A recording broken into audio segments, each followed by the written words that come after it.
दोस्तों आज की इस वीडियो में जो पार्ट 1 का पचा कुचा था उसको पार्ट 2 में कंप्लीट करेंगे। पार्ट 2 का दूसरा टॉपिक था लसिका केशिकाएँ। तो लसिका केशिकाएँ क्या होती हैं? देखिए, मैंने आपको बता दिया था कि जो लसिका होती है उसका भी एक वाहिनी होता है, ठीक है। अब जो वाहिनी होता है वह पतले पतले, जैसे कि सीरा और धमनी में होता है ना, उसी प्रकार है इसी में भी। मतलब वो भी क्या होती हैं कि पतले पतले होते होते कोशिकाओं या उत्तकों तक जाते हैं, है ना। वहाँ से उन लसिका को क्या किया जाता है कि अवशोषित किया जाता है या लसिका को ले जाने का कार्य करती हैं हृदय में। इसलिए इसको क्या कहते हैं? लसिका केशिकाएँ कहते हैं। तो ये जो लसिका केशिका होती हैं वह कुछ अंगों को छोड़कर, जैसे कि अपना उपास्थि हो गया, स्पाइनल कॉर्ड हो गया और मस्तिष्क, ये तीनों अंगों को छोड़कर बाकी सभी अंग से यह लसिका को हृदय तक ले जाने का कार्य करती हैं। और बाकी यहाँ पास ध्यान में रखना है आपको अक्षीर वाहिनियाँ और काइल। अक्षीर वाहिनियाँ क्या होती है? तो देखिए, हमारे शरीर में आंत पाया जाता है, पाया ही जाएगा, कोई दिक्कत वाला बात नहीं है। उस आंत में विलाई पाई जाती है, आंत की विलाई कहते हैं उसको। वह उंगलीनुमा संरचना होती है जो लंबाई ऐसे ऐसे होती है, जैसे कि मैं दिखा सकता हूँ। जैसे कि ये इस प्रकार की संरचना जो होती है वह नली में बनी रहती है, ठीक है। तो इसी को कहते हैं आंत की विलाई। अब ये कुछ इस प्रकार की दिखाई देती हैं, आपको स्ट्रक्चर से अच्छे से समझ में आ रहा होगा। तो ये जो होती है वह आंत की विलाई होती है। अब इस आंत की विलाई में ये जो केशिका होती है, लसिका केशिका, उसके अंतिम छोर को ही क्या कहते हैं? अक्षीर वाहिनियाँ कहते हैं, ठीक है। जो यहाँ इसमें बिखरी होती हैं ऐसा समझिए, या इसमें पाई जाती हैं ऐसा समझिए। अब यहाँ पास लिखा है काइल।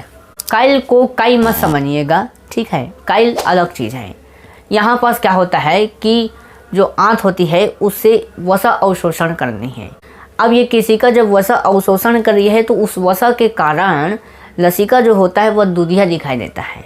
उसी दूधियापन को क्या कहते हैं? काइल कहते हैं। क्या कहते हैं? काइल। तो ये आपको समझ में आ गया है। अब हम समझते हैं लसिका वाहिनियाँ। लसिका वाहिनियाँ क्या है? लसिका वाहिनियाँ क्या है? लसिका वाहिनियाँ वही हैं जो केशिका होती है ना। इसमें देखिए, मैं बुक के हिसाब से अगर बताऊं तो इसमें ऐसा बताया गया है कि जो लसिका वाहिनी होती है वह पतली हो जाए तो उसे केशिका कहते हैं, लसिका केशिका, ठीक है। और यही लसिका केशिका अगर मोटी हो जाए तो इसे कहती हैं लसिका वाहिनियाँ।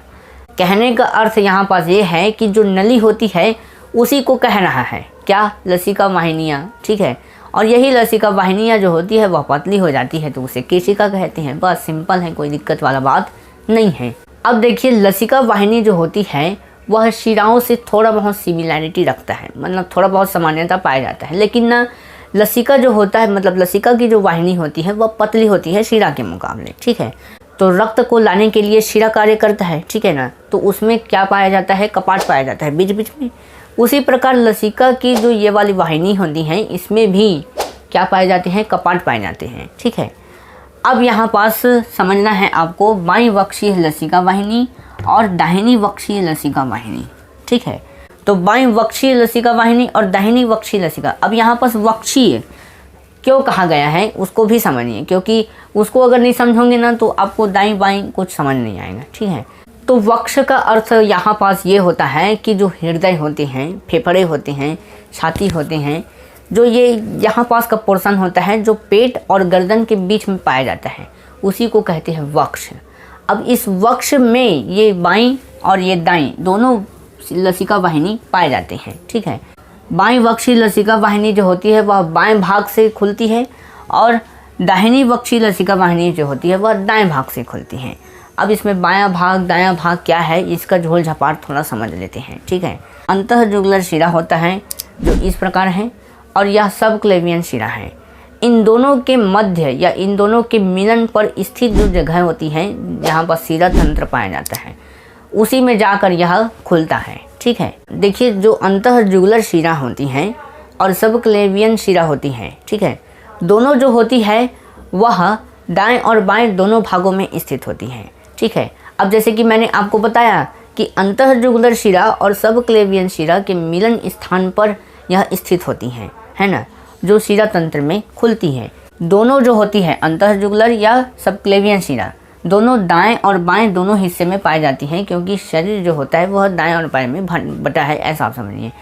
अब देखिए जगहों के हिसाब से इनका नाम रखा गया है, ठीक है ना, जगहों के हिसाब से। जैसे कि अगर बाएं वक्षी है मतलब यह बाएं भाग के अंतरजुगुलर सबक्लेवियन शिरा से खुलती है ना। उसी प्रकार अगर दाहिनी है तो वो दाएं अंतरजुगुलर शिरा सबक्लेवियन शिरा से खुलती है। तो ये आपको ध्यान में रखना है थोड़ा सा, ठीक है। अब यहाँ पास है सिस्टर्ना काइली। ये सिस्टर्ना काइली क्या है? तो देखिए यहाँ पास काइल है, तो काइल यही काइल नहीं है, नहीं तो गड़बड़ हो जाएगा। ये काइली है, मतलब सिस्टर्ना काइली। अब ये सिस्टर्ना काइली क्या होती है? बाएं वक्षीय लसिका वाहिनी जो होती है वह अलग अलग शरीर के अंगों तक जाती है, ऐसा आप समझिए।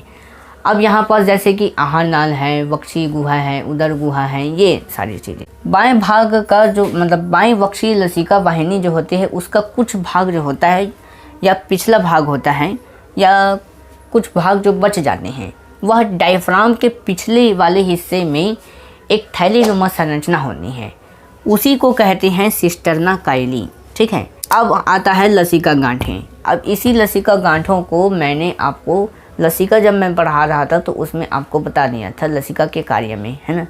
देखिए कुछ लसिका वाहिनी जो होती है ना वह क्या होती है कि धीरे धीरे मोटी होती जाती हैं और एक थैलीनुमा संरचना बना लेती है, उसी को लसिका गांठें कहते हैं, बस खत्म। अब ये करता क्या है आखिर? देखिए आपको ये चीज़ समझना पड़ेगा कि ये लसिका गांठें जो होती है वह कहाँ कहाँ पाई जाती हैं। तो यह गर्दन, कांख और पेडू, यहाँ पर ध्यान दीजिए, गर्दन, कांख और पेडू। इस गर्दन, कांख और पेडू वाले पोर्शन में यह पाए जाते हैं। अब पेडू का अर्थ पेटू नहीं होता है, पेडू एक अलग चीज़ है, लेकिन उसी से ही रिलेटेड है, ऐसा भी समझिए। क्यों? क्योंकि पेडू जो होता है वह पेट के जितने भी निचले हिस्से वाले भाग होते हैं पेडू कहलाते हैं। मतलब समझिए यहाँ मास कि पेडू जो होता है वह एक शब्द है जो पेट के निचले हिस्से जितने भी होते हैं उस अंगों को दर्शाने के लिए इसका प्रयोग किया जाता है। लसिका गांठें जो होती है वह WBC तथा प्रतिरक्षीय का निर्माण करता है। अब ये प्रतिरक्षीय WBC क्या है?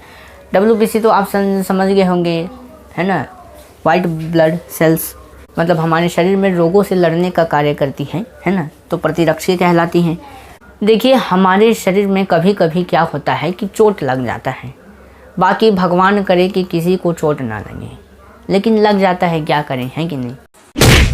तो जब चोट लग जाता है ना, तब ये जो लसिका गांठें होती हैं वह उस अंगों में जहाँ पास यह पाया जाएगा उस अंगों में यह थोड़ा थोड़ा WBC और प्रतिरक्षी पदार्थ को ले जाने का कार्य करती हैं और वहाँ पास रक्त के साथ मिलकर धब्बा बना देता है, खून का मतलब थक्का जमा देता है। अब जब खून का धक्का जमा देता है तो फिर वहाँ पास दो कार्य हो जाता है, एक तीर से दो निशाना। ये तो एक कार्य होगा कि ब्लड और ज़्यादा नहीं बहेगा, दूसरा कार्य यहाँ पास होगा कि जो बाहरी जो रोग हैं या बाहरी जो जीवाणु कीटाणु जो भी बैक्टीरिया हैं वो हानिकारक जो पदार्थ है वह उसमें प्रवेश भी करेगा तो फिर कुछ हानि नहीं होगी। मतलब लसिका गांठें इतना इम्पॉर्टेंट है, ये आप समझ सकते हैं। तो मैं आशा करता हूँ दोस्तों यह वीडियो आपको बहुत ही ज़्यादा पसंद आया होगा। मुझे लगता है कि इस वीडियो में कुछ कमी थी जिसे मुझे पूरा करना चाहिए था, तो वो कमी पूरा अगर नहीं हो पाया तो कोई बात नहीं, हम अगली वीडियो में उस कमी को पूरा कर लेंगे, ठीक है। तो मिलते हैं नेक्स्ट वीडियो में, तब तक के लिए जय श्री राम, जय जय श्री राम। Subscribe.